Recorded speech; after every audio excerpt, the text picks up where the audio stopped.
দেখুন বন্ধুরা কিরকম জ্যাম। অভিষেক বন্দ্যোপাধ্যায় এসছে, সেই জ্যাম।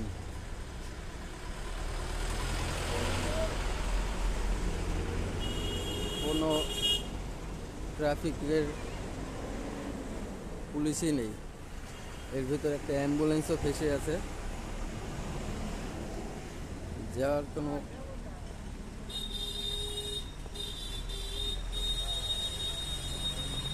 এই দেখুন অ্যাম্বুলেন্সটাই যাওয়ার কোনো চান্স নেই।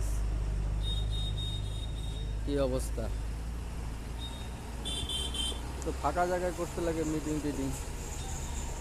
রাজনীতি আলাদা জায়গা, শহরের লোককে সুবিধা দেওয়াটা জিনিসটা সব থেকে বড় দায়িত্ব। কী অবস্থা!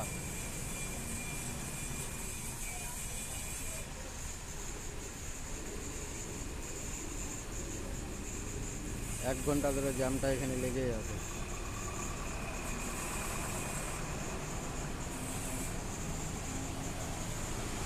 কোনো পুলিশ নেই রাস্তায় যে এদেরকে একটু সাইড করে যে অ্যাম্বুলেন্সটাকে পার করবে।